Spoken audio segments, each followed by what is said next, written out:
தென்னாடுடைய பெரியவா போற்றி, என் நாட்டவர்க்கும் இறைவா போற்றி.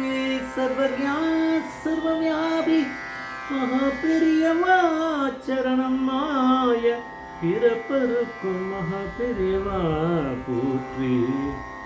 மாய பிறப்பருக்கும் மகா பெரியவா போற்றி.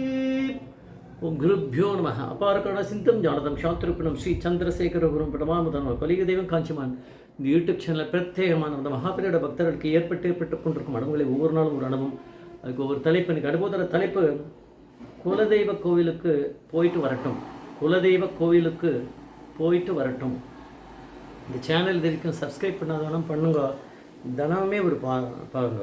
ஏன்னா நிறைய நம்ம பார்க்காத நிறைய அனுபவங்கள் அது பெரியவா என் கண்ணில் பட வச்சுருக்கார். நானே பார்க்காமையே விட்டுட்ருக்கேன், அதை பார்க்குறேன். இப்போ அதுதான் இப்போ நிறைய வந்துட்டுருக்கு. இப்போது நீங்களும் அந்த கமெண்ட்டில் சொல்லுங்கள், நீங்கள் ஏற்கனவே இந்த மாதிரியான அனுபவத்தை கேட்டிருக்கீங்களா இல்லையான்று.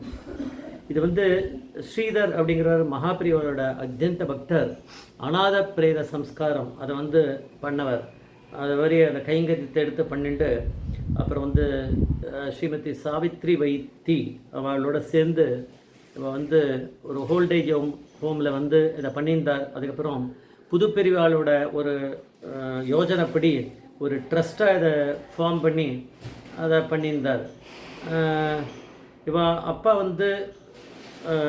சேத்பட் நார்த்தார்காட் டிஸ்ட்ரிக்ட், அது அவள் பூர்வீகம். அம்மா வழியில் போலூர், அது எல்லாம் நார்த்தார்காடு தான். அந்த இப்போ ஸ்ரீதரோட ரெண்டாவது பிள்ளைக்கு 2017 எந்த வருஷம் தெரியல, அந்த வருஷம் இதில் ரெண்டாவது பிள்ளைக்கு ஒரு பிரச்சனை ஒன்று, ஹெல்த் இஷ்யூ. என்னன்னு சொல்லலை, அது ஏன்னா சொல்ல வேணான்னு பார்க்குறாரு போல இருக்குது. பெரிய ஹெல்த் இஷ்யூ, உயிருக்கு போராடின்னு இருக்கான். மெட்ராஸ்லேயே ஒரு பெரிய ஒரு ஹாஸ்பிட்டலில் அட்மிட் ஆகிருக்கான்.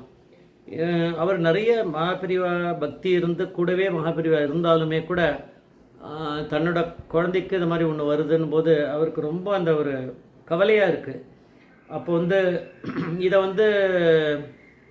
அவருக்கு எப்படியோ யாரோ மகாபிரிவா கூட மகாபிரிவா இப்போ சித்தியான பிறகு நடக்கிறது இல்லையா. ஸோ அதனால் மகாபிரிவா கூட பேசுகிறவா இருப்பாள். சில பேர் சூக்ஷ்ம ரூபமாக பேசுகிறவா, அது ரூபத்தில் இருக்கக்கூடிய பெரியவா கிட்ட பேசுகிற சில பெரிய ஒரு பவர் இருக்கவா சில பேர் இருக்கா. மெட்ராஸ்லேயும் சில பேர் இருக்கா. அவர்கிட்ட இவர் கொஞ்சம் பிரார்த்தனை வச்சாராம். அப்போ அவர் மகாபெரிவா கிட்ட நான் பேசி என்னன்னு சொல்கிறேன் அப்படின்னாராம். அவர் சொல்லியிருக்கார், பெரியவா சொல்கிறா அவனை குலதெய்வம் கோவிலுக்கு போயிட்டு வர சொல்லு, பிரார்த்தனை பண்ணிட்டு அவனோட பிள்ளையை நான் பார்த்துக்கிறேன், சரியாயிடுவான் அப்படின்னு சொல்லிட்டாராம். அதை அவர் சொல்லியிருக்கார். அதனால் இவர் சேத்பட்டு தானே இவருக்கு அப்பா சைடில் தான் இவருக்கு குலதெய்வம். சேத்பட்டில் கிளம்பி அவள் பொண்டாட்டியும் அதாவது ஸ்ரீதரம் அவள் பொண்டாட்டியும் கிளம்பி போயிருக்கா. பையன் உயிருக்கு போராடின்னு இருக்கான் ஒரு ஹாஸ்பிட்டலில். இதுதான் சுச்சுவேஷன். அதை அந்த பாரத்தை பெரியவா கிட்ட போட்டுட்டா. குலதெய்வத்தை கோவிலுக்கு போனான். அங்கே ஒரு அர்ச்சனை பண்ணியிருப்பாங்க. நல்ல ரொம்ப ஆத்மார்த்தமாக வேண்டிண்டு அதை முடிச்சுட்டு அந்த பிரார்த்தனை எங்கே இருக்கோ தெரியல, அந்த அந்த சேத்பட் கிட்ட முடிச்சுட்டு அவள் வந்திருக்கா. சேர்ந்தா. எப்போயுமே குலதெய்வம் கோவிலுக்கெல்லாம் போயிட்டு வந்தோடனே அங்கேருந்து நம்ம எங்கேயும் போயிடக்கூடாது அப்படின்னு ஒரு சாஸ்திரம் இருக்குது. நம்ம வீட்டுக்கு உள்ள அந்த குலதெய்வத்துலேருந்து அடியெடுத்து போயிட்டு வந்ததை நம்ம கிரகத்துக்கு அதை நம்ம திருப்பி சேர்ந்துட்டு அப்புறம் நம்ம வெளியில் போகணும் அப்படிங்கிறதான் சாஸ்திரம்.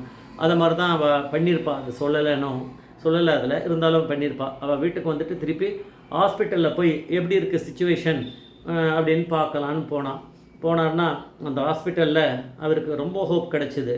அப்போ பையனை ஃபாரின்லேருந்து ஒரு டாக்டர் அட்டன் பண்ணியிருக்கார் போல இருக்குது. அவர் யார் என்னன்னு சொல்ல, அவர் வந்தவர் அட்டன் பண்ணிவிட்டு அவர் இவர் மீட் பண்ணாராம். எப்படி இருக்குன்னு பையனை பார்க்குறதுக்கு முன்னாடி அவரே பேசினாராம். அந்த டாக்டர் இவர்கிட்ட ஸ்ரீதர்கிட்ட, it is a miracle today.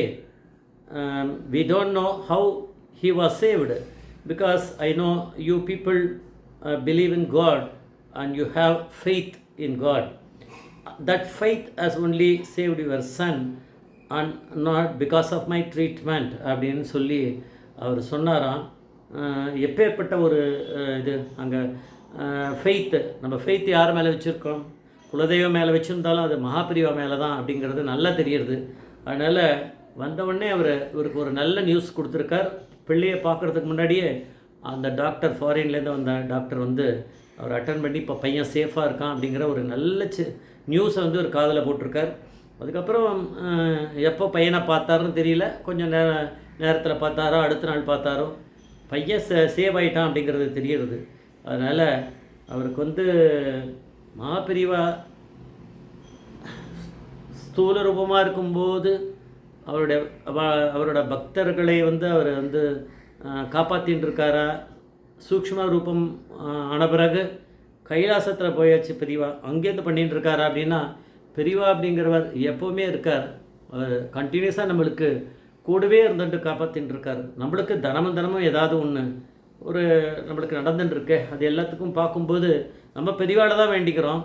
பெரியவா வந்து நம்மளுக்கு உடனே காப்பாற்றிடுறாரு. அப்படின்னா ஸ்ரீதர் மாதிரி ஒரு பெரிய கைங்கரியம் பண்ணவர், அனாதை சம்ஸ்காரம் வந்து பண்ணுறது எவ்வளோ பெரிய விஷயம். பெரியவா வந்து அந்த தெய்வத்தின் குரலில் சொன்ன அந்த மாதிரி அந்த ஒரு பெரிய இதை வந்து அவர் பண்ணியிருக்காரு. இப்போ அவருக்கு நிச்சயமாக அவருக்கு ஒரு அந்த இது அனுகிரகம் இருக்குமே.